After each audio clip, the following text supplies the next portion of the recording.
Hace más de 3000 años, la civilización egipcia construyó algunos de los monumentos más impresionantes de nuestro mundo. La Gran Pirámide, la construcción de piedra más grande de la Tierra, se erigió con precisión futurista. ¿Cómo fueron capaces de lograr semejante perfección en esta época? El Valle de los Reyes contiene más de 60 tumbas decoradas con códigos reales. ¿Qué tenían que hacer los faraones para traspasar el umbral que separa la vida de la muerte? El templo de Hatshepsut, toda una maravilla arquitectónica. Pero ¿dónde están las representaciones del faraón? La Esfinge, tallada en la propia roca, es la estatua independiente más grande del mundo. ¿Qué secreto se esconde tras su silenciosa mirada? El complejo de Karnak, el grupo de templos más grande del mundo, se convirtió en campo de batalla arquitectónico. ¿Qué fuerzas impulsaron el crecimiento de Karnak y quién provocó su destrucción? El templo de Ramsés el Grande quedó oculto bajo la ladera de la colina. Caracterizado por sus estatuas gigantes y cámaras de más de 50 metros de profundidad, ¿cómo es posible que este templo desapareciese durante miles de años? Finalmente está el monte Sinaí, la maravilla natural más grande de Egipto. Según la Biblia, fue aquí donde Dios apareció ante Moisés y le entregó los 10 mandamientos para la humanidad. Algunas de estas maravillas ejercerían una influencia decisiva sobre la arquitectura del futuro, mientras que otras se convertirían en lugares sagrados para toda la eternidad. Son iconos atemporales que nos siguen fascinando hoy en día. Se trata de las 7 maravillas del antiguo Egipto.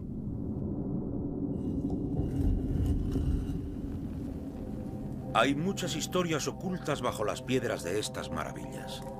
Para familiarizarnos con ellas, tendremos que viajar miles de años atrás en el tiempo hasta llegar a la época en la que las grandes dinastías regían sobre la Tierra. Era una época en la que el genio y la innovación se combinaban entre sí para sentar las bases de algunas de las estructuras más revolucionarias jamás vistas. Una época de rivalidad, intriga, conspiraciones y engaños. Cuando Dios elegiría a su profeta de la Casa Real egipcia. Cuando las reinas se convertían en emperatrices. Una época de reyes que a base de martillazos destruían el pasado para glorificar sus propios nombres. Cuando las recompensas eran tan tentadoras que algunos estaban dispuestos a hacer cualquier cosa para hacer realidad sus ambiciones. Los reyes del antiguo Egipto no eran simples mortales. Eran vistos como encarnaciones de los dioses. Y los egipcios de la antigüedad se preocupaban más por el entierro de sus reyes que cualquier otra civilización de la historia. Y hace 3500 años comenzaron a construir el cementerio más venerado de la Tierra. El Valle de los Reyes es la necrópolis más magnífica del mundo.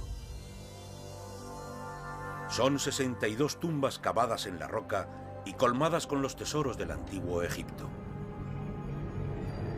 Aquí fueron enterrados los cadáveres de faraones como Tutankamón y Ramsés el Grande. Pero el valle, a lo largo de la historia, se ha visto invadido por cazadores de tesoros.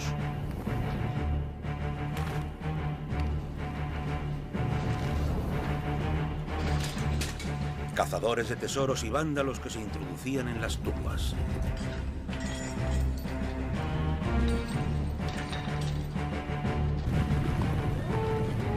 Seguidos siglos más tarde por los exploradores y cazadores de tesoros más modernos, como Belzoni, quienes a su vez precedieron la llegada de arqueólogos como Howard Carter, que descubrirían nuevas maravillas en su afán por reconstruir las vidas de los faraones.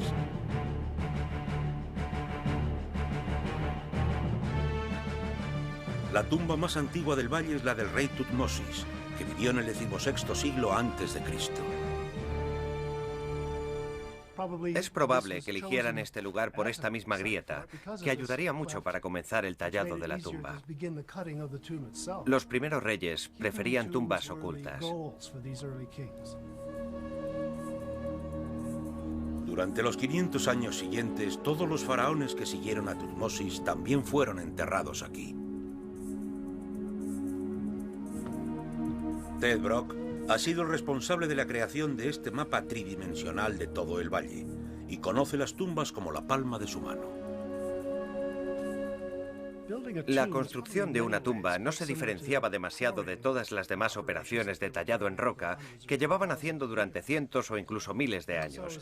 Se trataba del mismo proceso. Se corta la roca, se desprenden piezas y se transportan.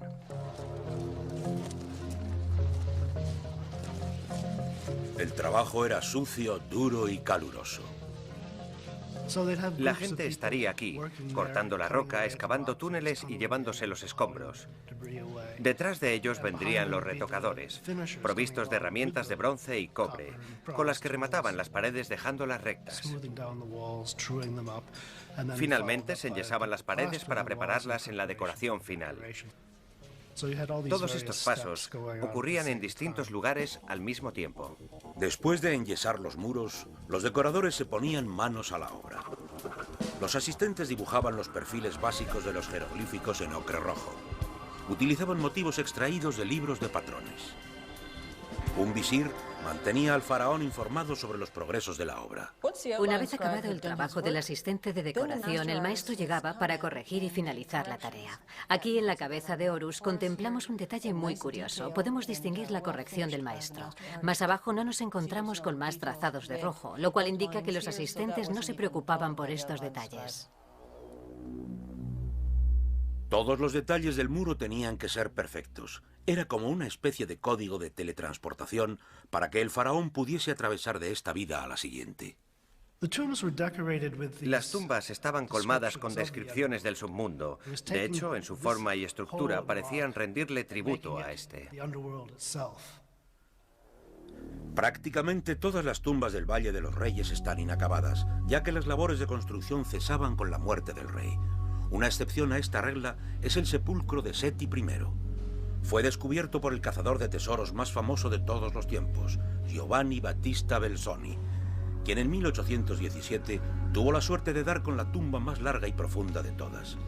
Según Belzoni, el día del descubrimiento fue el día más feliz de su vida, pero este no resultó ser nada fácil. Una vez dentro, el aventurero se dio cuenta de que las cámaras principales estaban ocultas tras un muro falso, y frente a este había un pozo de 3 metros de profundidad. Al entrar, se dio cuenta de que la parte trasera estaba bloqueada, pero también se percató de la existencia del agujero por el que habían entrado los antiguos ladrones de tumbas. Una vez descubierta la entrada secreta, Belzoni se puso a explorar una de las tumbas más grandes que jamás se han hallado.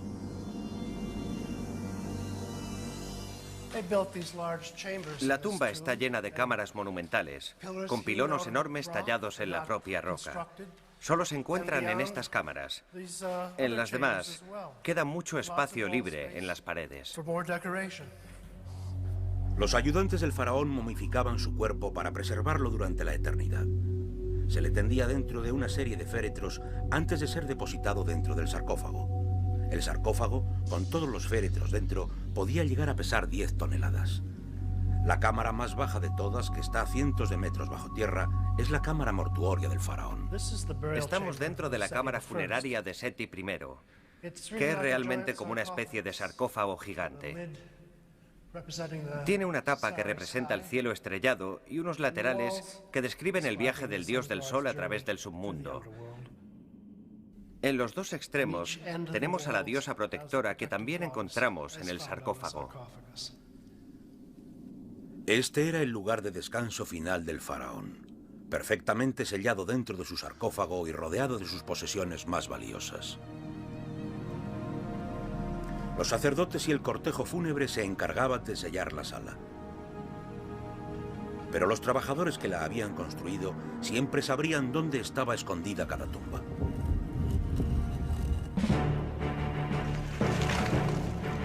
Y poco tiempo después, los ladrones se hicieron con esta información. Se dispusieron sellos reales sobre las puertas, pero estos tampoco fueron capaces de detener a los ladrones. Si el gobierno central era débil y el pueblo no estaba recibiendo sus raciones o paga diaria, siempre estaba la gran tentación de buscar riquezas en las tumbas. El final del nuevo reino supuso el abandono de las tumbas y muchas fueron despojadas de sus tesoros. Algunas se convirtieron en lugares de veneración, otras se perdieron, y aún queda la posibilidad de que algunas ni siquiera se hayan descubierto. Pero el legado del nuevo reino de Egipto va mucho más allá de las tumbas. Los delirios de grandeza de algunos faraones les indujeron a inmortalizar sus hazañas a través de colosales construcciones. Una de las más notables es, sin duda alguna, el templo del faraón Hatshepsut. Hatshepsut, como casi todos los faraones, quería ser recordado como un gran líder y guerrero. Lo que le diferenciaba de sus predecesores es que Hatshepsut era mujer. Construido sobre las colinas del Valle de los Reyes, el templo de la reina Hatshepsut es el monumento más impresionante del oeste de Tebas.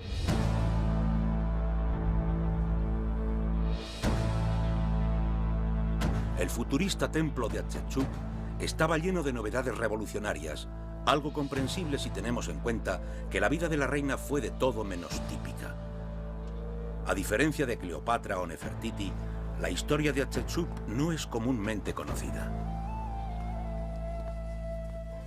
Es cierto, llevaba sus ejércitos a la batalla y esto es algo que muchos historiadores antiguos no fueron capaces de reconocer. Ella daba sus órdenes y todo Egipto se arrodillaba ante ella para cumplirlas. Hatshepsut era la hija mayor de Tutmosis I. Cuando su esposo Tutmosis II falleció, su joven hijastro se convirtió en el faraón Tutmosis III. Hatshepsut, al considerar que el joven no estaría a la altura de semejante cargo, se nombró a sí misma gobernadora y más adelante reina.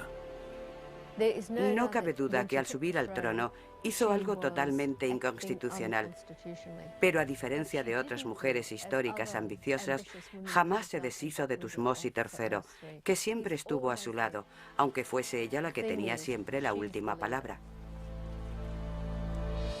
Hatshepsut se propuso terminar uno de los proyectos de su difunto esposo, la construcción de un gran templo fúnebre.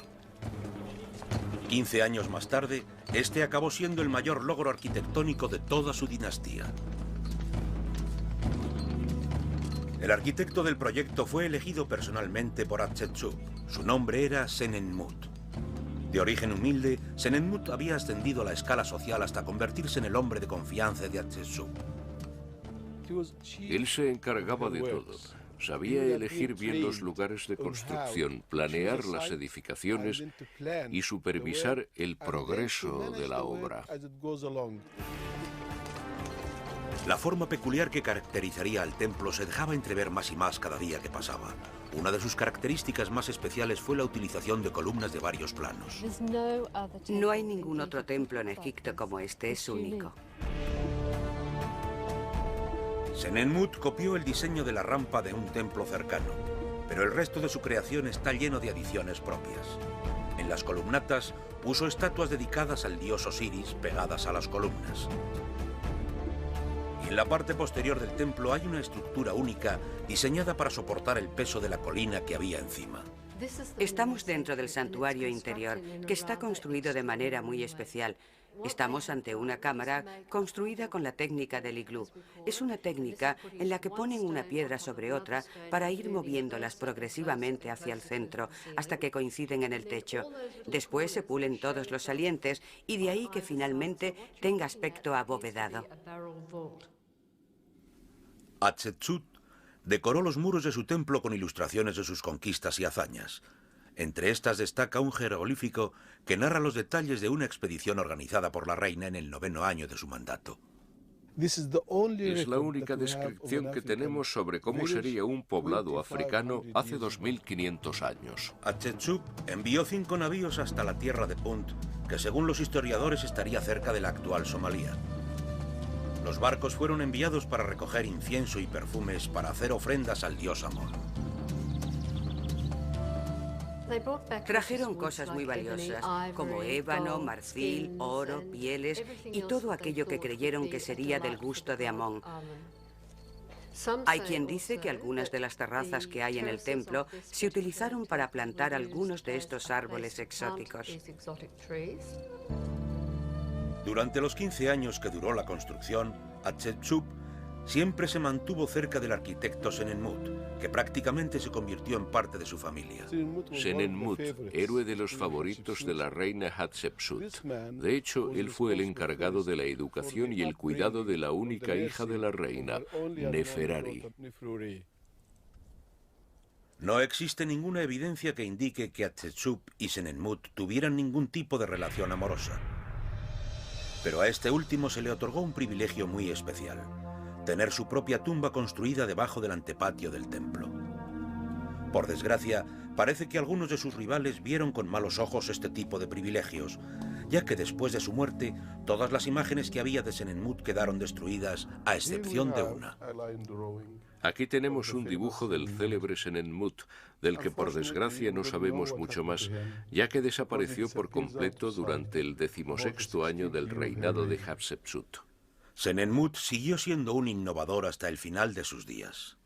El techo de esta ubicación es muy peculiar, ya que contiene representaciones astronómicas y se trata de la primera vez que se encuentra algo similar en la tumba de nadie. Hatshepsut también las tenía dentro de su propia capilla. Hatshepsut murió tras un largo reinado de 22 años. Un reinado próspero en el que la confianza de la nación se vio reflejada en esta monumental construcción. Su rostro, igual que el de Senenmut, fue borrado de sus monumentos por otros reyes que pensaron que ninguna mujer tenía derecho a reinar como un faraón ni a comportarse como un héroe. Hatshepsut fue enterrada en el Valle de los Reyes. Su tumba estaba alineada con su templo y más allá con los enormes obeliscos que mandó construir dentro del complejo de templos de Karnak. Estamos en el lugar donde los reyes del antiguo Egipto competían entre sí para dejar su huella, una competición que produciría los monumentos religiosos más grandes de la tierra. Karnak. 2000 años de triunfos, tragedias y caos. El lugar donde los reyes de Egipto destruían el legado de sus antepasados para ensalzar sus propios destinos. El lugar en el que Tutmosis I dejaría constancia de su poder. Y donde Tutmosis III mandaría construir sobre los altares dedicados a su propia madrastra. Donde los exquisitos relieves de Seti I serían desfigurados por su propio hijo Ramsés el Grande. Estamos en Karnak, el complejo religioso más grande de la tierra. ¿Cómo llegó a tener semejante extensión? Cuando Tebas fue nombrada capital religiosa de Egipto, el templo de Karnak se convirtió en la sede del culto a Amón, el dios del país. Karnak pronto se convirtió en el hogar de más de 600 sacerdotes. El templo se extendía hacia el oeste, hacia el Nilo, y también hacia el sur. Primero aparecieron los obeliscos y los pórticos, y después los altares y recintos. Más tarde se construyeron pilonos en el lado oeste y una sala gigantesca colmada de enormes estatuas. Finalmente, los distintos templos fueron cercados por un único muro. En el centro hay una sala hipóstila dominada por una serie de columnas gigantes, algunas de ellas de más de 20 metros de altura y con capiteles tan grandes que podrían llegar a albergar más de 50 personas puestas en pie. También encontramos obeliscos, entre ellos el más grande que aún queda en pie en Egipto. Hay enormes estatuas de reyes, su semejanza congelada para siempre en la tierra. Y también están las entradas monumentales, los pilonos. Se trata de los pilonos más grandes de Egipto y están decorados con meticulosos relieves. Midiendo más de 30 metros de altura, es impresionante pensar que fueron construidos sin la ayuda de ningún tipo de grúa. Aún así, se han encontrado pistas sobre los métodos utilizados para erigirlos. Jamás acabaron los trabajos en la pared de este pilono. Se trata de una obra abandonada y este abandono nos ha permitido vislumbrar los métodos que los egipcios utilizaban para construir. La rampa de barro demuestra que empleaban enormes estructuras de tierra apoyadas contra las paredes para poder arrastrar las piedras hasta arriba. Estas enormes proporciones jamás fueron motivo de preocupación para los reyes del antiguo Egipto. Cada rey estaba totalmente obsesionado con sobrepasar los logros de sus predecesores. En el antiguo Egipto, cuando llegabas a un templo, siempre veías grabado el nombre del último emperador. Si volvías una sola generación más tarde, verías el nombre del siguiente emperador y así sucesivamente. Reconstruían, mejoraban y sobrepasaban. Karnak era un lugar lleno de rivalidades, y los obeliscos son la mejor prueba de ello. Los obeliscos marcaban los primeros rayos del sol del día, y Hatshepsut se aseguró de que el suyo hiciera sombra al de su padre Tutmosis I. Con casi 30 metros de altura, el obelisco de Hatshepsut es el más grande que aún queda en pie en Egipto. Pesa 323 toneladas y fue tallado directamente en granito en Asuán, a más de 600 kilómetros de distancia de Tebas. Aquí es donde estaban las canteras de granito. Pero ¿cómo eran los egipcios capaces de cortar una roca tan dura? Esto que tengo aquí es dolerita, una piedra de la zona, y básicamente lo que hacían era percutir con este tipo de piedra sobre el granito, y cada vez que lo hacían, lograban deteriorar un poco la superficie. Trabajando en turnos de día y noche, poco a poco eran capaces de escarbar canales como este. Llegado el momento, separaban el obelisco tallado de su base rocosa, para subirlo a los barcos y llevarlo hasta su destino final. Después de un largo viaje por el río, el obelisco llegaba a Karnak. Ahora los riesgos eran mucho mayores.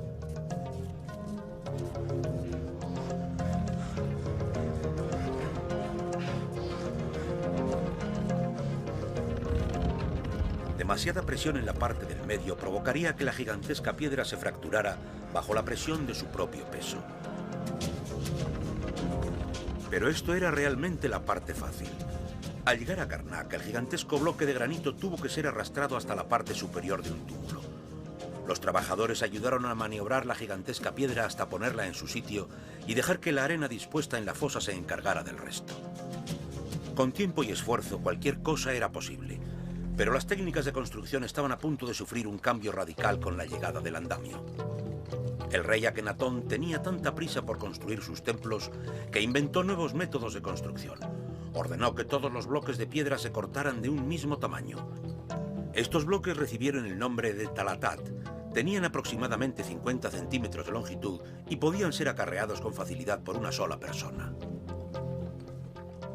Esto aportó muchísima flexibilidad al proceso de construcción, ya que cualquier trabajador podría llevar los bloques hasta la parte superior del andamio, y en conclusión todo el proceso era mucho más barato y más rápido. Pero la innovación no duró demasiado. Los bloques pequeños se manejaban con facilidad y rapidez, pero también era demasiado fácil robarlos de los edificios donde estaban colocados.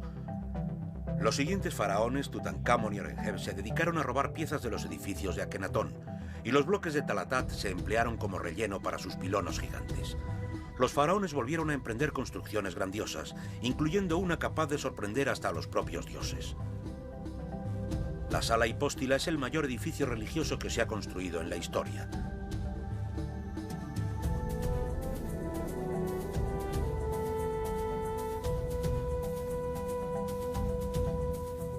La construcción de estas enormes salas se inició bajo el mandato del faraón Horemheb y continuó durante el reino de Seti I hasta finalmente ser concluida por su hijo Ramsés II alrededor del año 1220 a.C.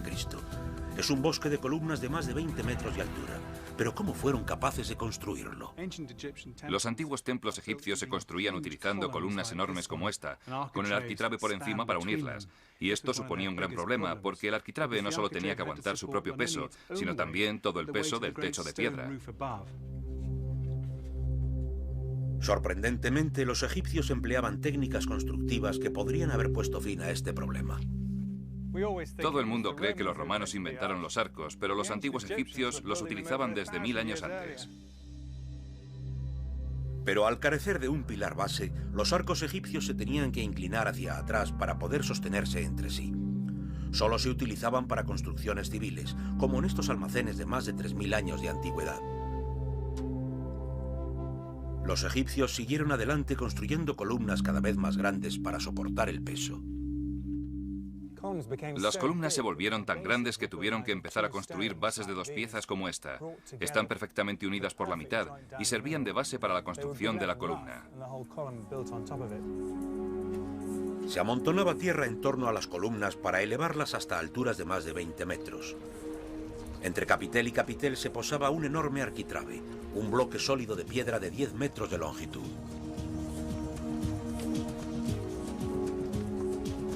Podían llegar a pesar hasta 80 toneladas y tenían que ser arrastrados hasta el lugar de la construcción. Los arquitrabes se situaban sobre los capiteles de las columnas, columnas que los escultores posteriormente emplearían para crear relieves. Cuando se cometía un error, simplemente se cubría con escayola. Los relieves eran policromados. Las rampas de tierra se iban excavando poco a poco hasta que se llegaba a la base de la columna. Ramsés II completó la sala utilizando líneas hundidas y cubo tras cubo de escayola. Cambió la decoración para adaptarla a su propia imagen y así reescribir la historia. Quiso cubrir Egipto de monumentos con los que glorificar su nombre. Y el más famoso de todos está en Abu Simbel.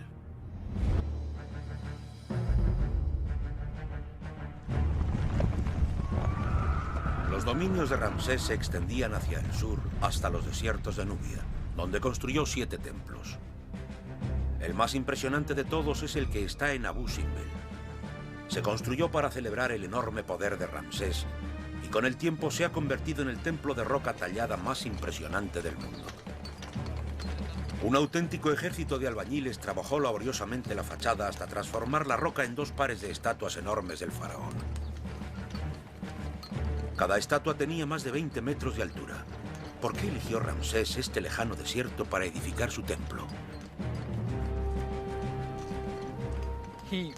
Lo mandó construir aquí por la calidad de la roca y por estar tan cerca del Nilo. De esta manera, cualquier persona que entrara en Egipto desde el sur quedaría atónita ante la majestuosidad del templo. Nubia era un importante centro de minería y un lugar de encuentro para los mercaderes que procedían del sur. Al estar relativamente lejos de Tebas, la zona estaba libre de la influencia de los sacerdotes de Karnak. En este lugar, Ramsés se permitió pasar por alto los habituales homenajes a los dioses para concentrarse en la glorificación de su propia imagen. Construyeron el templo muy lejos de Karnak para celebrar la grandeza del rey sin invadir el territorio del dios Amón. Sí, se trata de un proyecto muy egocéntrico, pero por lo menos tuvo la decencia de llevarlo a cabo en un lugar alejado. En su interior, Ramsés ordenó que se tallase una sala hipóstila utilizando la propia roca. Se trata de una técnica que los egipcios llevaban usando desde unos 1000 o 1500 años antes de que se construyera este templo. Ramsés cogió esta técnica y la duplicó a escala masiva.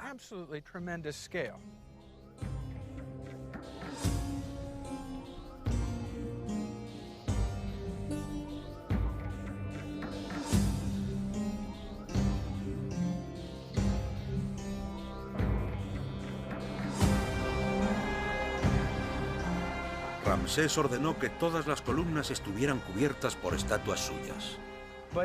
Pero lo que realmente distingue este templo de todos los demás es su celebración de la figura de Ramsés. Es un trabajo de talla impresionante y no es en absoluto discreto. Todas las paredes narran sus hazañas y triunfos. Sus enemigos se doblegan ante él. Los sirios le suplican piedad. Bajo uno de sus pies yace un soldado libio.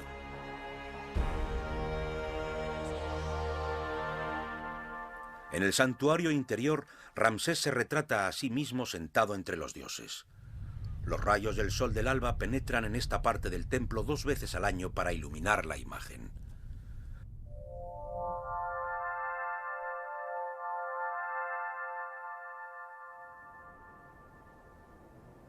Las colosales estatuas exteriores estaban diseñadas para poder ser vistas desde grandes distancias y para que perduraran durante una eternidad. Pero irónicamente desaparecerían durante 2000 años hasta que Belzoni, el cazador de tesoros, volvió a descubrir el templo. Una vez dentro, se percató de que había 14 salas escondidas detrás de la fachada, algunas de ellas con columnas y talladas dentro de las profundidades de la roca. Este descubrimiento fue tan importante como el Valle de los Reyes y atrajo a miles de turistas europeos. En los años 60, la construcción de la presa de Asuán amenazó la supervivencia del templo, ya que el nivel del agua del lago Nasser se elevaría dramáticamente. 51 naciones de todo el mundo contribuyeron con la coordinación de la UNESCO para salvar el monumento. Gracias al esfuerzo internacional, se consiguió desplazar toda la construcción pieza a pieza en bloques de 30 toneladas hasta un nuevo emplazamiento, unos 60 metros por encima del yacimiento original. Ni siquiera las aguas del lago Nasser fueron capaces de acabar con el legado inmortal de Ramsés II. Hay maravillas que no han sido construidas por la mano del hombre. Son lugares naturales que con el tiempo se han convertido en focos de peregrinaje y devoción.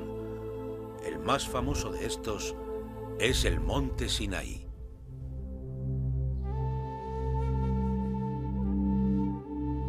Con sus más de 2000 metros de altura, el Monte Sinaí, conocido localmente como Jebel Musa o Monte de Moisés, es la montaña más alta del sur de la región del Sinaí. También es uno de los lugares más espirituales de la tierra.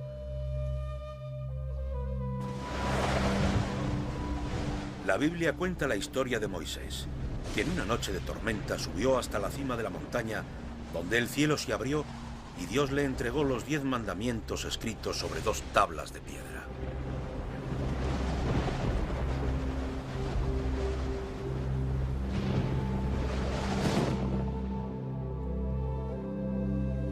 $1500 años más tarde, este lugar sirvió para la construcción de un monasterio ortodoxo griego dedicado a Santa Catalina. Hoy en día este monasterio es conocido como el Monasterio de Santa Catalina. Santa Catalina nació en Alejandría a finales del siglo III y destacó por su gran inteligencia, su belleza y su riqueza. Se trata del monasterio más antiguo del mundo y ha sido un foco de peregrinaje durante 15 siglos. Los cristianos se refugiaron aquí en su huida de los romanos. En el año 530 después de Cristo, el emperador Justiniano ordenó la construcción de un gran fuerte para cerrar y proteger el lugar sagrado. La fortaleza ni siquiera tenía entrada hasta hace relativamente poco. La única manera de entrar en ella era por medio de una polea que elevaba a cualquier visitante por encima de las murallas. Una vez dentro, nos encontramos con una aldea salida de otra época. Un precioso conjunto de antiquísimas capillas y pintorescos patios.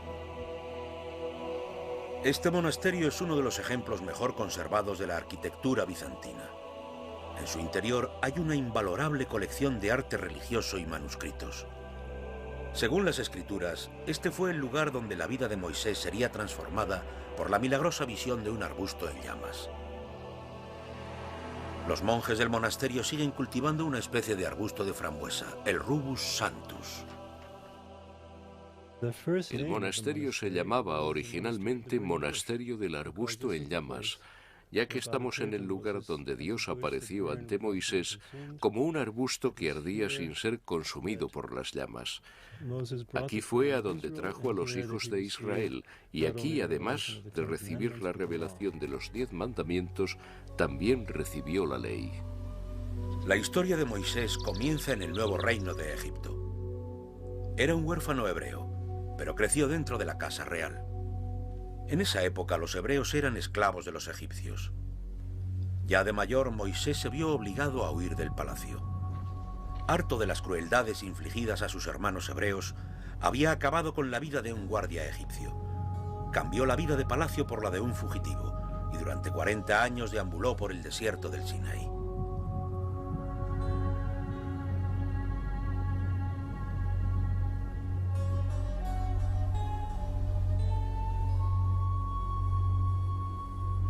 La vida de Moisés, según la Biblia, cambió en el momento en que el arbusto en llamas apareció como señal de Dios. Con un espíritu renovado, Moisés regresó al palacio para intentar convencer al faraón de que liberase a su gente. Cabe la posibilidad que durante la época del Éxodo, Ramsés fuera el faraón que estuviese en el trono. El Éxodo pudo ocurrir entre 200 o 400 años antes de la construcción del Templo de Salomón.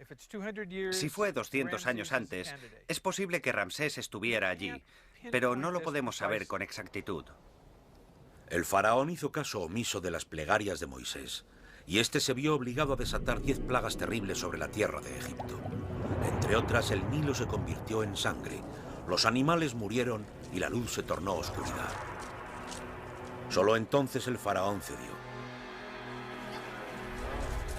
La Biblia cuenta que Moisés lideró a su pueblo a través del Mar Rojo, abriendo las aguas para ayudarles a escapar antes de volver a cerrarlas para ahogar al ejército del faraón.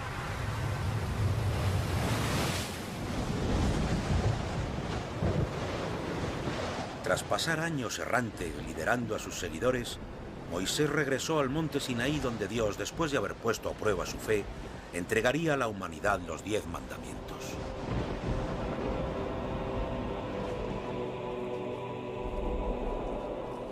Desde entonces los monjes del templo han tallado en la montaña los 4000 escalones del arrepentimiento, abriendo así un camino para que los peregrinos puedan llegar a la cima. Cuando las temperaturas son bajas, cientos de turistas ascienden lentamente hasta lo que se considera como uno de los lugares más espirituales del mundo. Los peregrinos que llegan aquí hoy en día están siguiendo una tradición con más de 17 siglos de antigüedad. Me resulta muy gratificante que lleguen aquí como turistas y al darse cuenta del legado espiritual que hay aquí, se van como peregrinos.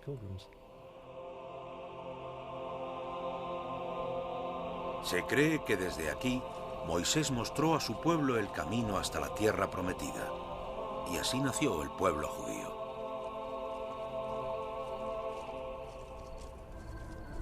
Egipto ha contado con sus propios iconos y mitología desde hace mucho tiempo. Uno de los más misteriosos de todos es la estatua independiente de piedra más grande del mundo. Nadie sabe con certeza qué representa o ni siquiera quién ordenó construir la Esfinge.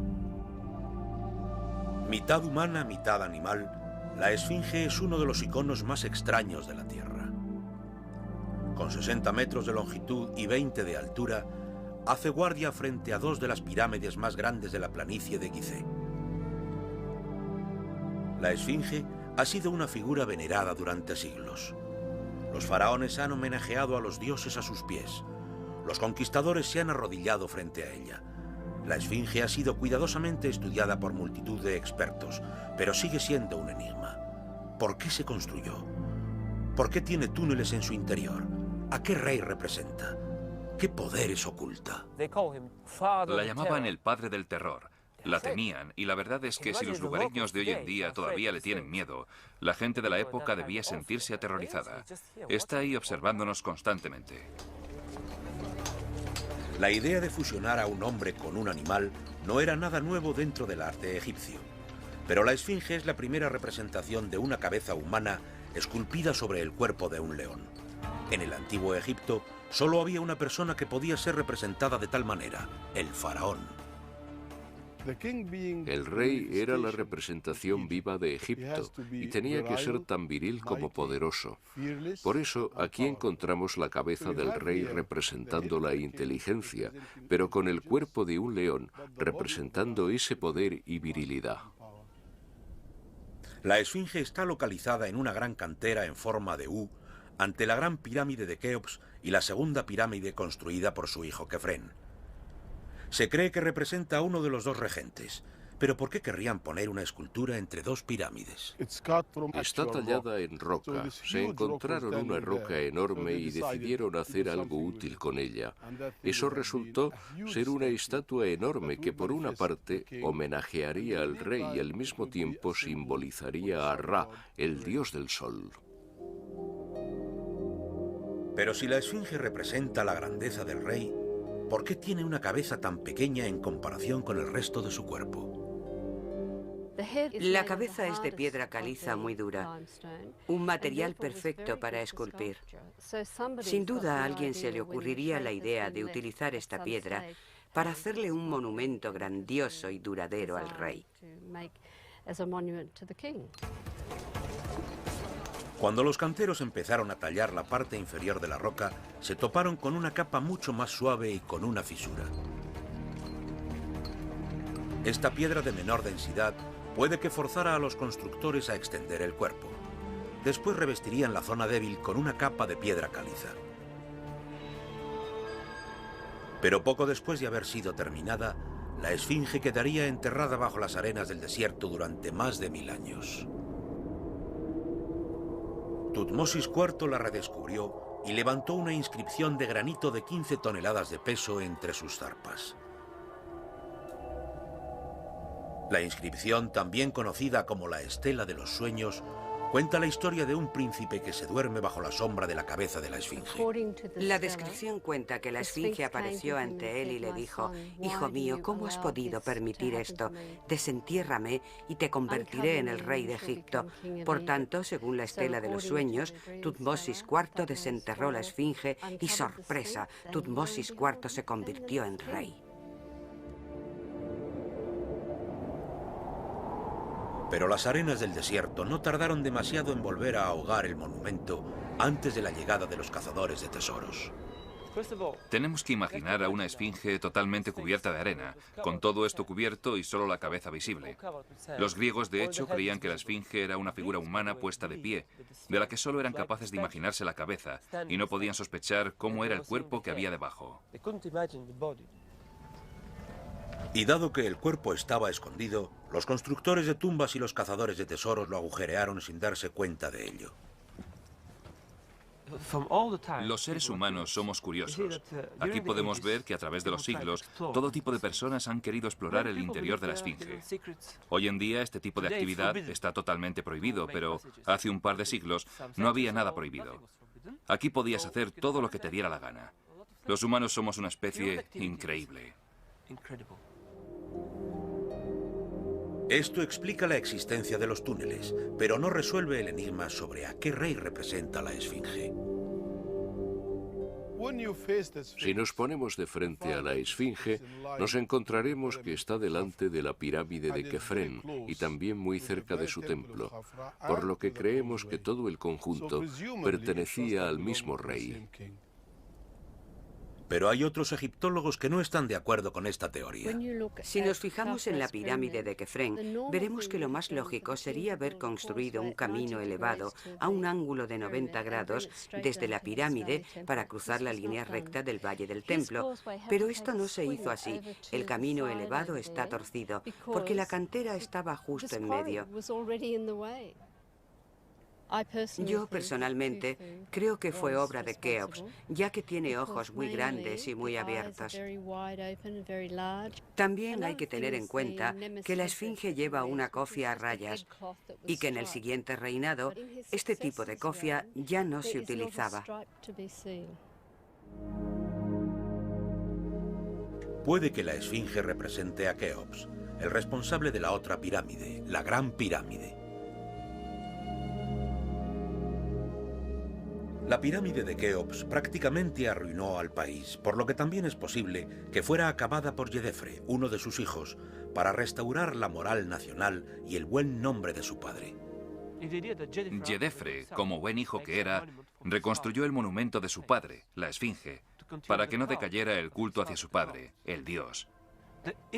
La imagen de la esfinge era muy apropiada, ya que remite al poder y la fuerza de Keops.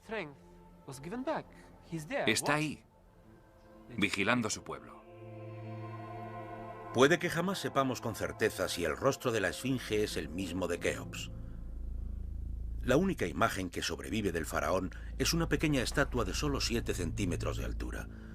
Un pequeño recuerdo del faraón que construiría el monumento de piedra más grande que jamás se ha visto. La Gran Pirámide. La Gran Pirámide de Giza es la mayor maravilla de Egipto. Se trata de la maravilla más antigua del planeta, con sus 4.500 años de antigüedad. Es la tumba más grande jamás construida y sigue siendo el edificio de piedra más grande del mundo. Se construyó en el año 2560 a.C. para albergar el sarcófago del faraón Keops, y desde entonces la Gran Pirámide ha sido uno de los mayores iconos de la arquitectura mundial. El concepto que hay detrás de las pirámides es bastante simple. Los antiguos egipcios creían en la vida eterna y en que para cruzar de esta vida a la otra había que preparar cuidadosamente el portal. Se utilizaba la forma piramidal porque representaba al dios del sol. El rey Keops fue el primer rey que se nombró a sí mismo Sarra, y Sarra significa hijo del dios del sol.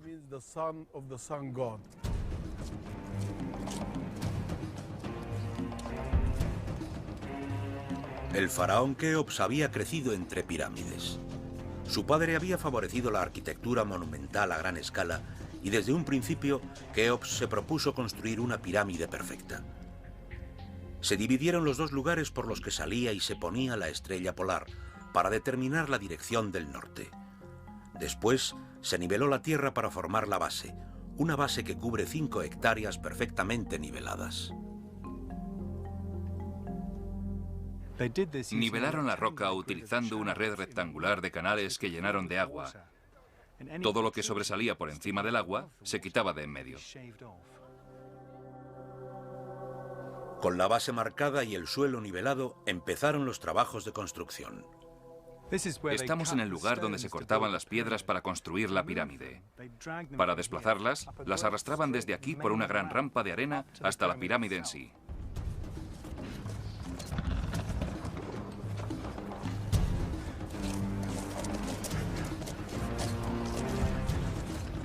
Los bloques inferiores podrían pesar incluso más de 5 toneladas. Pero el peso de estos iba reduciéndose según su altura en relación al suelo. En total, los trabajadores arrastraron la impresionante cifra de 2.300.000 bloques de piedra. Y por primera vez en la historia de la construcción de las pirámides, los bloques, en vez de estar inclinados hacia adentro, se dispusieron de forma escalonada. Cada 3 minutos se añadía un nuevo bloque. Pero a pesar de este ritmo tan impresionante, la pirámide de Keops tardaría 22 años en acabarse. El interior de la pirámide es un laberinto colmado de misterios. Tras la entrada, hay un pasadizo que desciende hasta una cámara subterránea tallada en roca. Una cámara que enigmáticamente no lleva a ningún sitio. La cámara de las reinas, situada más arriba, es un espacio sellado que contiene la estatua de Keops representativa de su Ka, o fuerza espiritual. Desde aquí sale un espectacular pasillo de altísimo techo. La gran galería que lleva hasta el sepulcro del rey se construyó utilizando la técnica conocida como la técnica del iglú. Cada bloque de piedra se iba acercando hacia el centro del arco según se iba elevando. Esto tiene dos ventajas. Reduce la cantidad de espacio que tienen que cubrir y dota a la sala de una grandilocuencia muy especial. Por encima de esto, en la parte superior de la pirámide está la sala del rey, el lugar del descanso final de Keops.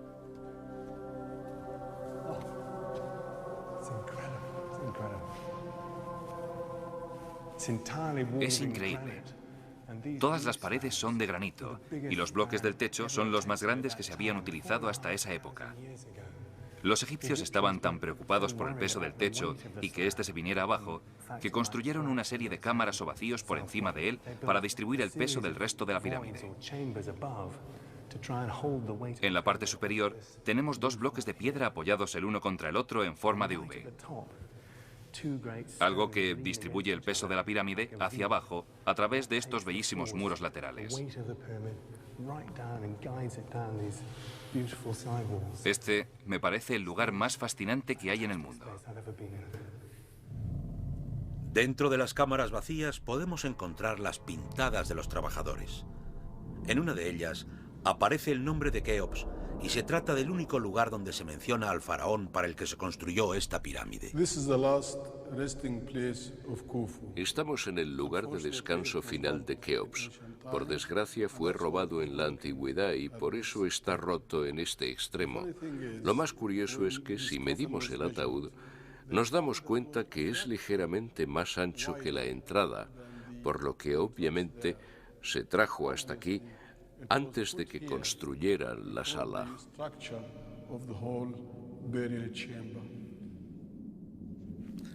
También nos encontramos con otros detalles muy curiosos, como estos dos pequeños conductos que salen desde esta sala y llegan hasta el exterior de la pirámide. Se cree que estos servían para que el Ka, el espíritu del faraón, subiera hasta los cielos. Con Keops ya depositado en el sarcófago, los sacerdotes e ingenieros sellaron la tumba dejando caer 3 enormes bloques de granito por estas gigantescas ranuras. Y de esta manera, la tumba quedaba sellada para siempre. Después también se sellaba la entrada que había en el otro extremo de la gran galería. Para salir, los ingenieros tenían que trepar por un conducto prácticamente vertical a través de los bloques de piedra y por la entrada. Finalmente, los pasadizos también quedaban sellados, y la entrada se bloqueaba con una piedra exterior indistinguible del resto que formaban la pirámide.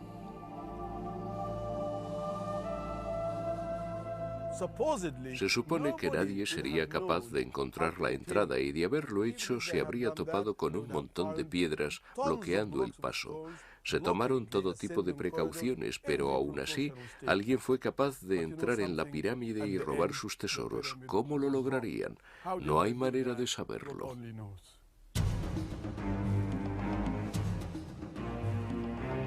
Siete maravillas procedentes del primer imperio del mundo. Maravillas que servirían de inspiración a todas las civilizaciones subsecuentes. Fabricadas por el hombre o fenómenos naturales, las 7 maravillas del antiguo Egipto seguirán siendo iconos atemporales para toda la eternidad.